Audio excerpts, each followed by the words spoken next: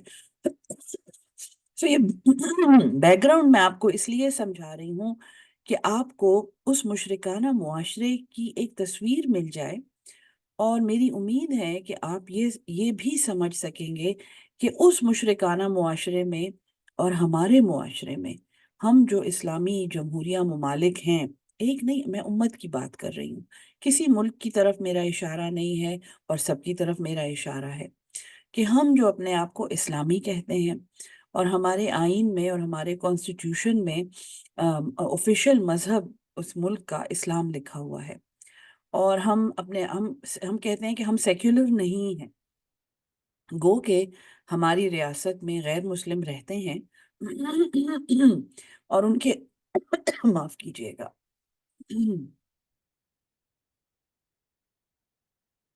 اور ان کے اپنے حقوق ہوتے ہیں۔ جو غیر مسلم شہری ہیں ان کے اپنے حقوق ہیں، اور وہ ان کے اپنے وہ اپنے دین کو پریکٹس کرتے ہیں، ہم انہیں کچھ بھی نہیں کہتے ہیں، لیکن ہمارا آفیشیل دین اسلام ہے۔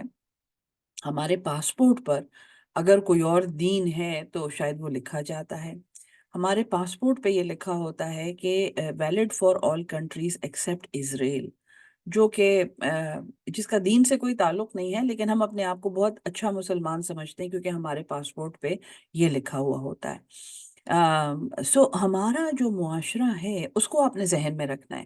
جو آج مثالیں میں دوں گی سبق میں، وہ مکہ کے لیے ہیں، وہ شان نزول میں نے آپ کو سمجھا دیا کہ یہ مکہ کے مشرک تھے، مکہ کے سردار تھے، خانہ کعبہ میں کتنے سارے بت تھے، دیویاں تھیں، دیوتا تھے، لات، منات، عزا، حبل، نائلہ، صاف، یہ ان کے اتنے، مطلب مجھ جیسے کم علم انسان کو بھی ان میں سے بہت سے نام پتہ ہیں۔ اور یہ جو حج کرتے تھے، حج یہ کرتے تھے، ان کو پتا تھا کہ حضرت ابراہیم آئے تھے اور انہوں نے یہ خانہ کعبہ کی بنیادیں بنائی تھیں، اور یہ اس سے پہلے بھی تھا، اور یہ طوفان نوح میں تباہ ہو گیا تھا، یہ باتیں ان کو پتا تھی، یہ باتیں یہود کو پتا تھی۔ سو حج تب بھی ہوتا تھا، اور وہ اس کے طواف کرتے تھے، اور وہ صفا و مروہ کے پھیرے لگاتے تھے، لیکن اس وقت قریش وہاں کے مجاور تھے، اور وہ کہتے تھے کہ یہاں پہ جو لباس پہنا جائے گا وہ صرف ہم سے خریدا جائے گا، وہ اپنی جگہ سے، اپنے گھر سے لباس نہیں لانا، وہ یہ جگہ ناپاک ہو جائے گی، یہاں پہ ہم صرف رکھ سکتے ہیں کیونکہ ہم اس کے والی ہیں، ہم اس کے مجاور ہیں، ہمیں فیس دے کے تم نے یہاں اندر ہم سے اجازت لے کے تم نے جانا ہے، اور ہاں، یہ دیوی دیوتا جو یہاں ہیں، جو یہ بت ہیں، یہ صرف ہماری زبان سمجھتے ہیں، یہ ہم ان سے دعا مانگیں گے، سو تم آ کے ہمیں بتا دو کہ تمہیں کیا چاہیے، اور پھر ہم ان سے مانگیں گے تمہارے لیے۔ یہ وہ عقائد تھے جن کی جڑ پہ ضرب لگائی تھی حضور صلی اللہ علیہ وسلم نے عہد العہد کا نعرہ بلند کر کے، اور اس معاشرے میں پھر ظلم اور ستم کی ایک یلغار ہوئی ان لوگوں کے اوپر جن کو ایک دم سے سمجھ آ گئی کہ اگر عہد العہد ہے، اور کالے کو گورے پہ فوقیت نہیں، اور گورے کو کالے پہ فوقیت نہیں، اور کوئی کسی کا غلام نہیں اس معاشرے میں، یہ کیسا معاشرہ ہوگا؟ یہ تو جنت بن جائے گی۔ جو غریب لوگ جن کو فوراً وہ میسج سمجھ آ گیا، اور جو مسلمان ہوئے، ان پر انتہا درجے کے ظلم ہوئے، حضرت سمیہ کی شہادت، ان کے شوہر کی شہادت، مشہور قصے ہیں، کتنے ظلم سے ان کو شہید کیا گیا تھا، حضرت بلال رضی اللہ تعالیٰ عنہ کو غلامی سے چھڑانے کا واقعہ، سب سیرہ حشام، سب سیرت میں موجود ہیں، اور آپ کے لیے دعوت ہے کہ آپ بھی وہ واقعات پڑھیں اور آپ انہیں سمجھیں، جس سے آپ کو سب سے پہلے تو یہ سمجھ آئے گی کہ توحید کا عقیدہ اتنا اہم کیوں ہے۔ آخر یہ توحید، جب اللہ کہتا ہے کہ اگر تم سب کافر ہو جاؤ تو میری شان میں کوئی فرق نہیں آئے گا، وہ اللہ ہم سے کیوں ڈیمانڈ کرتا ہے کہ ہم توحید پہ قائم ہو جائیں؟ یہ بات اس صورت سے زیادہ اچھی سمجھانے والی بہت کم جگہیں ہیں قرآن میں. سو یہ ایک کرسٹل ہے، آپ سمجھیں، بالکل ایک کرسٹلائزڈ ایجوکیشن ہے توحید کے بارے میں، اور یہ شرک کا رد ہے. ڈائریکٹ توحید سمجھانا بہت مشکل ہے، اور یہ ایک خوبصورت قاعدہ ہے عربی میں کہ ایک بات بہت زیادہ اچھی طرح سمجھانے کے لیے وہ اس کی ضد سے سمجھائی جاتی ہے. جیسے امن ہے یا ایمان ہے، تو اس کو سمجھانا اتنا آسان نہیں ہے جتنا کسی کو فساد اور فتنہ سمجھانا آسان ہے. صلح سمجھانا مشکل ہے، فساد سمجھانا آسان ہے. سو فساد سمجھا کے جب یہ کہا جائے کہ دیکھو جب یہ صورتحال ختم ہو جائے تو پھر وہ ایک صلح کی صورتحال ہوتی ہے. یہ وہ تعلیم ہے جو سورہ الانعام میں شرک سمجھا کے اللہ تعالیٰ نے ہمیں دی ہے. سو سبق شروع کرتے ہیں انشاءاللہ.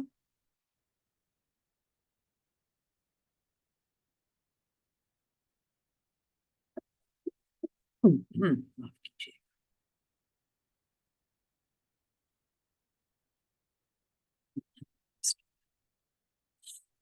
سورہ الانعام مکی صورت ہے یہ، ترتیب توفیقی میں نمبر 6 اور ترتیب نزول میں 55 نمبر پر ہے. ٹھیک ہے جی، شروع کرتے ہیں. بسم اللہ الرحمن الرحیم. الحمدللہ، بالکل جیسے سورہ الفاتحہ شروع ہوئی ہے. سب تعریفیں، وہ فائنل تعریف جو میں آپ کو پڑھا چکی ہوں، الحمدللہ کا کیا مطلب ہے، وہ تعریف اللہ ہی کے لیے ہے. الذی، وہ ذات، خلق السماوات والارض، جس نے بنائے آسمان اور زمین. سب سے پہلا اعتراف ایک موحد کا، یہ اعتراف کہ جو کچھ میں دیکھ رہا ہوں اور جو کچھ میں سمجھ رہا ہوں، اس کی فائنل نسبت اور اس کا فائنل کنیکشن اللہ کے ساتھ ہے. الالہ، وہ معبود جو وہ فائنل انسٹرومنٹ ہے جس سے کوئی بھی کام ہم مانگتے ہیں، جس سے ہم کوئی بھی وسیلہ مانگتے ہیں، جس سے ہم کوئی بھی فرمائش کرتے ہیں، اس سے آگے کچھ بھی نہیں ہے. ہم ہم امریکہ میں ایک ہسپتال میں تھے جہاں سب سے اوپر والی چھت پہ آئی سی یو تھا، اور وہاں ہمارے استاد، اللہ انہیں خوش رکھے جہاں بھی ہوں، وہ کہتے تھے there is nothing above us. ہمارے اوپر کچھ بھی نہیں ہے. جب مریض یہاں تک پہنچ جاتا ہے تو ہم اسے آگے کہیں اور بھی نہیں بھیج سکتے، ہم سب سے بڑے اسپیشلسٹ ہیں، اور ہمارے اوپر صرف اللہ ہے. وہ یہ کہتا تھا، یہودی تھے وہ. سو یہ بات سن کے مجھے بڑا ایک انٹرسٹنگ، یعنی مجھے بہت اچھا لگتا تھا یہ سن کے کہ ہم بہت بڑے اسپیشلسٹ ہیں. اور یہ بھی میں کہتی تھی کہ دیکھو جیسے ہم الحمدللہ، اللہ کا نام جو ہے کہ دا فائنل اینٹیٹی، اس سے ہم اللہ سے مانگ کے جب ہمیں نہیں ملتا تو ہم کہتے ہیں اسی میں خیر ہے.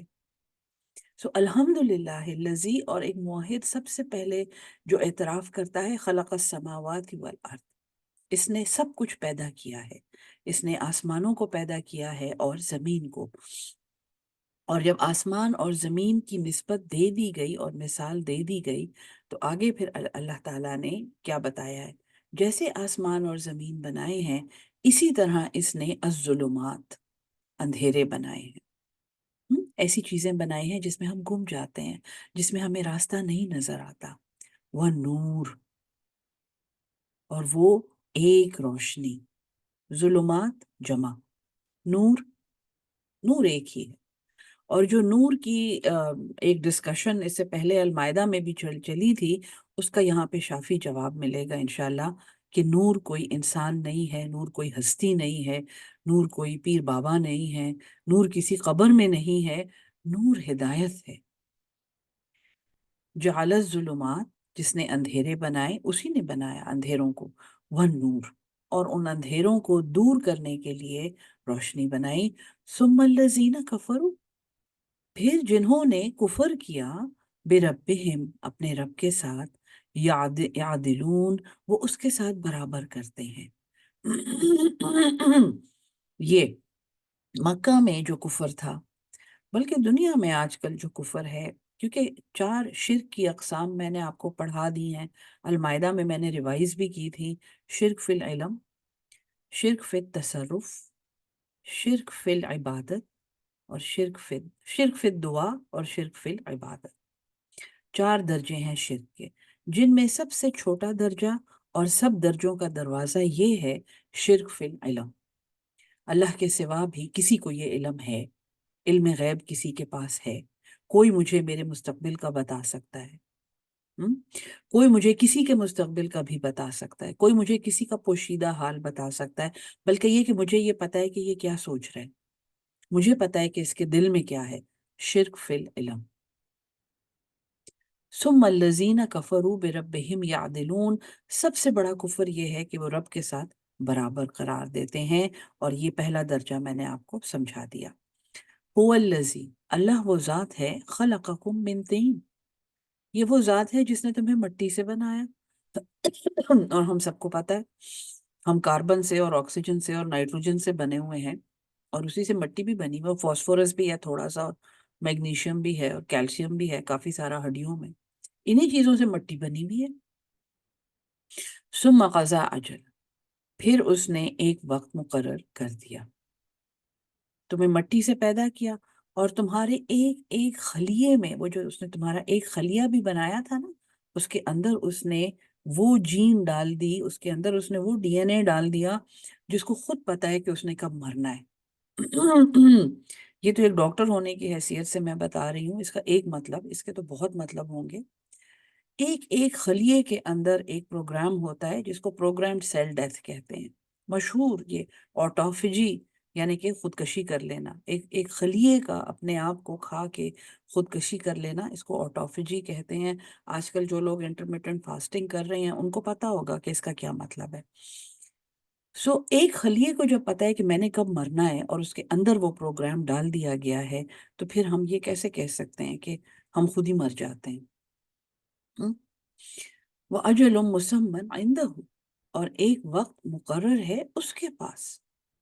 ثُمَّ أَنتُمْ تَمْتَرُونَ، پھر بھی تم شک کرتے ہو، تم اتنا کچھ جانتے ہو، اور جیسے جیسے دنیا آگے بڑھے گی ہم اس سے زیادہ ہمارا علم بڑھے گا، ہمیں ہر خلیے کے اندر خود نظر آئے گا کہ اس نے کب مرنا ہے، جیسا ابھی بھی بعض ایکسپیریمنٹس کر کے یہ معلوم کیا جا سکتا ہے۔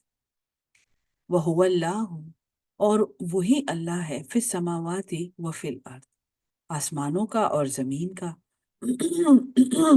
یعلم، وہ جانتا ہے، سرکم، تمہارے اندر کیا ہے، چھپا ہوا کیا ہے، باطن میں کیا ہے، وجہرکم، اور ظاہر میں کیا ہے۔ کیا یہی کافی نہیں ہے کہ اللہ ہمارا ظاہر اور باطن جانتا ہے، کہ ہم پھر اس باطن کو لوگوں کے سامنے کسی اور طریقے سے ظاہر کرنے کی کوشش کریں؟ کیا یہ کافی نہیں ہے کہ اللہ کو سب پتہ ہے، لوگوں کے سامنے ایک ایسا ظاہر بناتے ہوئے جس کا ہمارے باطن سے کوئی تعلق نہیں ہے، اس کا مطلب ہے منافقت کرتے ہوئے، لوگوں کے سامنے یہ کرتے ہوئے کیا ہم یہ بھول جاتے ہیں کہ وہ مسلسل دیکھ رہا ہے؟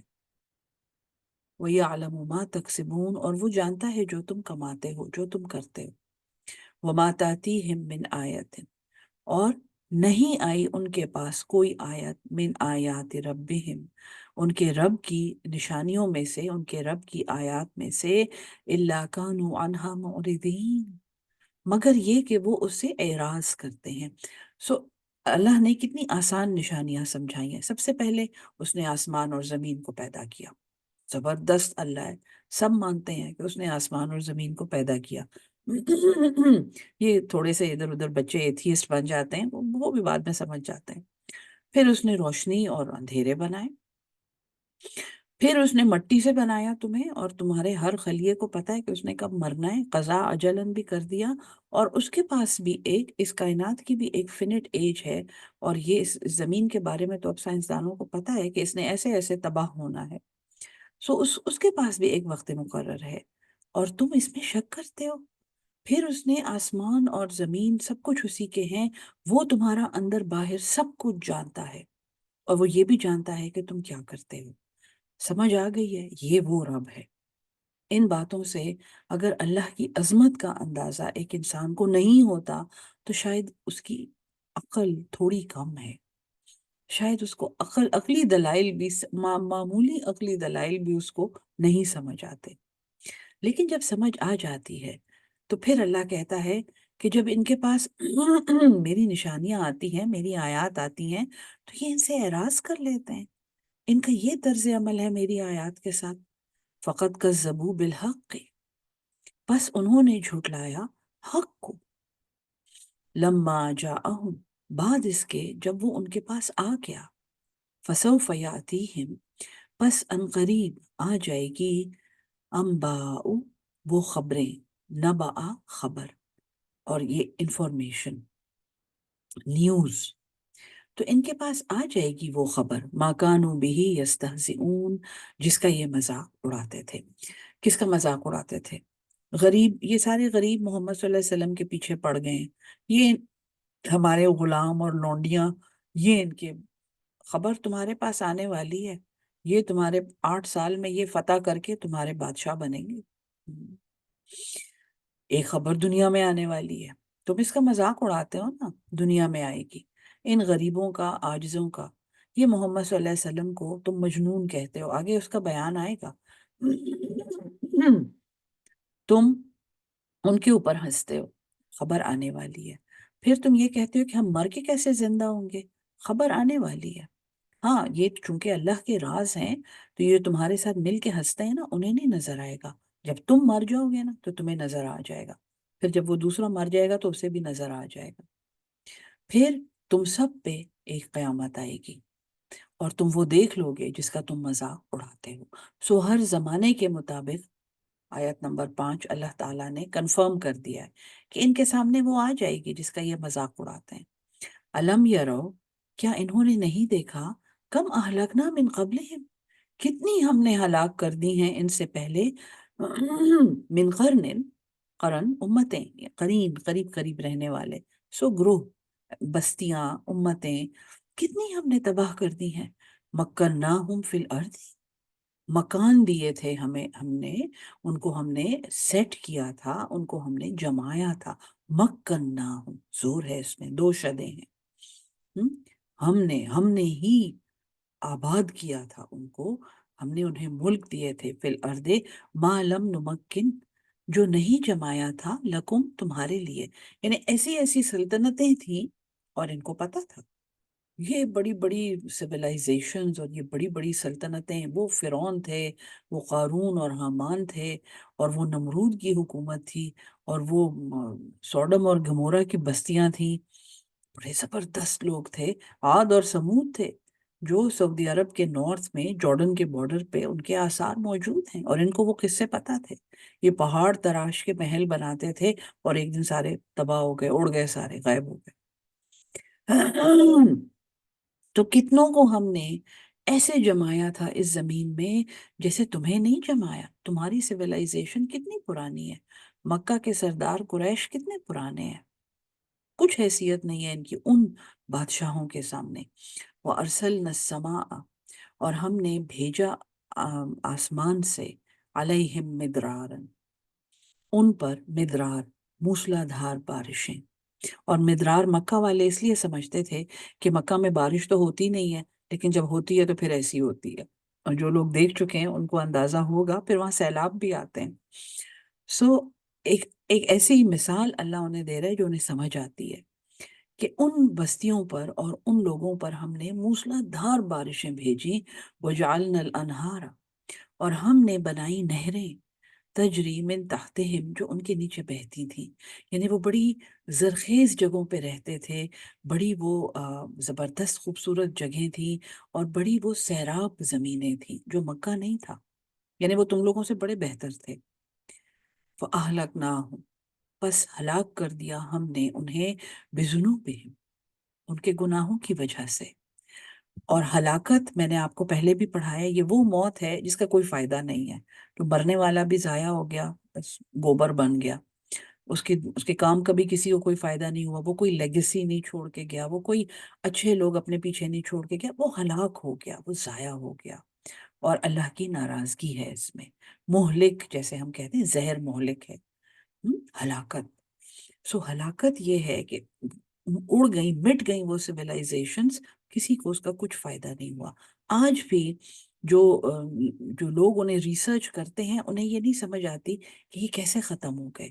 یہ اگر اتنے عظیم تھے اور یہ اتنے بڑے بڑے محل اور سٹرکچرز بنا سکتے تھے اور یہ اہرام مصر بنا سکتے تھے، تو یہ کیسے غائب ہو گئے، کہاں چلے گئے؟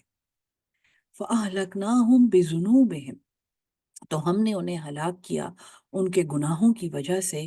وَأَنشَأْنَا، نشات، اٹھانا، اور ہم نے اٹھائے من بعدہم، ان کے بعد، قرنن آخرین، امتیں دوسری، اور لوگ اٹھا دیے. اگر تم نافرمانی کرو گے تو ہم تمہارے بعد ایسے لوگ لے آئیں گے جو ہم سے محبت کریں گے اور ہم ان سے محبت کریں گے. قرآن میں لکھا ہوا اور مسلمانوں کے لیے لکھا ہوا ہے. کسی دھوکے میں نہ رہیں. بڑے بڑے گھر بنا لیے، اسلام کے نام پہ ملک حاصل کر لیا، سب اپنا عمل ہے. سب اللہ جانتا ہے تمہارے اندر کیا ہے اور تم ظاہر کیا کر رہے ہو. وہ دلوں کے بھید جانتا ہے، اور وہ یہ جانتا ہے کہ تم کیا کماتے ہو. اسلام کا قلعہ جو تم نے حاصل کیا ہے، اس میں کتنا اسلام ہے اللہ کو پتا ہے. وَلَوْ نَزَّلْنَا عَلَيْكَ، اور اگر ہم اتاریں، علیکا تجھ پر، کتابن ایک کتاب. یہ مکہ والے ڈیمانڈ کرتے تھے کہ محمد صلی اللہ علیہ وسلم، یا جو وہاں پہ شرپسند لوگ تھے، وہ یہ ڈیمانڈ کرتے تھے کہ یہ آ کے جو سناتا رہتا ہے، یہ کہاں سے آتا ہے، کہاں سے سنتا ہے، یہ ہمیں دکھاتا کیوں نہیں ہے، اس کے پاس کوئی صحیفہ کیوں نہیں آ جاتا جیسے پہلوں کے پاس آتا تھا. تو اگر ہم نازل کرتے تجھ پر ایک کتاب فی قرطاسٍ، جس پہ کاغذ ہوں، فلمسوہ ہو، پھر وہ اسے چھو بھی لیں.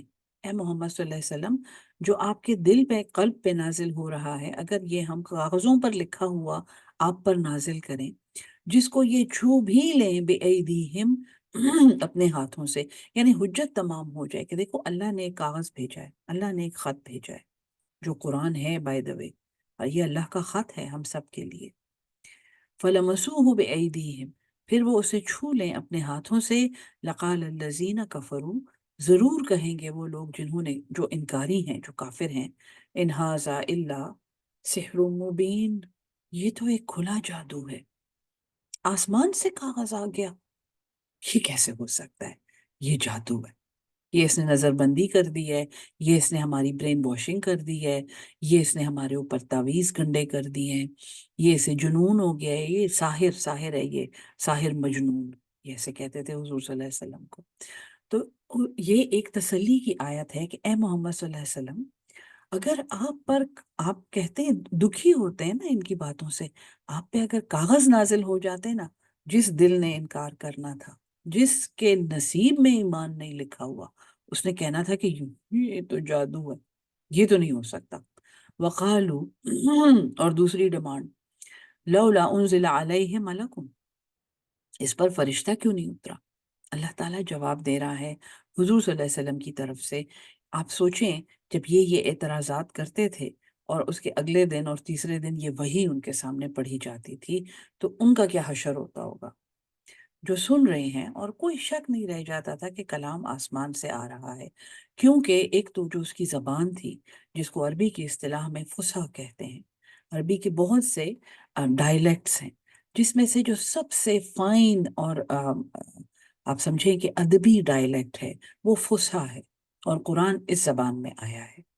اور اس کی جو گرامیٹیکل پرفیکشن ہے، اس کے کافر مشرک خود بھی معتقد تھے. وہ کہتے تھے کہ اس سے زیادہ فصیح عربی نہیں لکھی جا سکتی، بلکہ یہ کسی انسان کا کلام ہی نہیں ہے.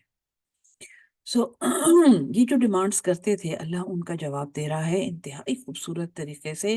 وَقَالُوا لَوْلَا أُنزِلَ عَلَيْهِ مَلَكٌ، ان پر کوئی فرشتہ کیوں نہیں اترا.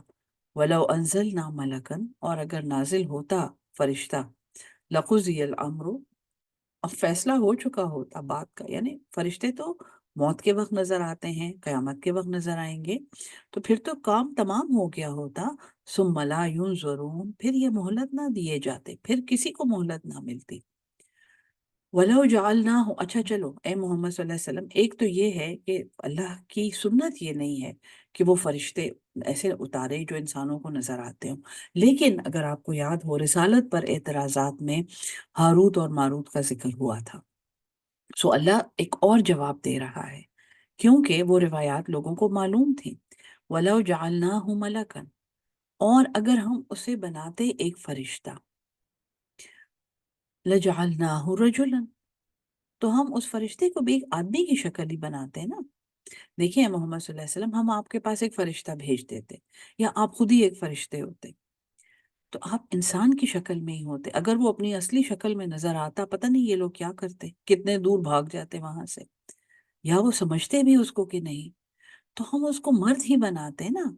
وَلَلَبَسْنَا، اور ہم شبہ ڈال دیتے، ہم علیہم ما یلبسون، لبسنا ایک چیز کو اوڑھا دینا، چھپا دینا، لباس اس سے نکلا ہے، تو ہم تو اس کو شک، اسی شک میں ڈال دیتے، ما یلبسون، جس میں یہ ابھی بھی پڑے ہوئے ہیں، پھر یہ کہتے کہ یہ تو ایک آدمی ہے، ما ھذا الا بشر مثلنا، یہ تو نہیں ہے مگر ایک انسان ہم جیسا، پھر کیا ہوتا؟ فرشتے بھی اگر ان کے پاس آ جاتے، یہ ایمان لانے والے نہیں تھے۔ وَلَقَدِ اسْتُهْزِئَ، اور تحقیق استہزاء کیا گیا، مذاق اڑایا گیا، برسولن، رسولوں کا، من قبل کا، آپ سے پہلے بھی، تسلی، فحاق، پس سچ ہو گیا، آ گیا، گھیر لیا، بالذین سخروا منہم، ان لوگوں کو، ان ہنسی کرنے والوں کو ان میں سے، ما کانوا بہ یستہزئون، اس پر جس کا وہ مذاق اڑاتے تھے، جس کی وہ ہنسی اڑاتے تھے۔ یہ آیت نمبر 10 ہے، یہاں پہ سبق روکتے ہیں، 10 منٹ کے بعد انشاءاللہ اگلا سیشن ہوگا۔ اللہ ہم سب کو قرآن سمجھ کے اس پہ عمل کرنے والا اور اس کو آگے پہنچانے والا اہل القرآن بنا دے، آمین ثم آمین۔ السلام علیکم ورحمۃ اللہ وبرکاتہ۔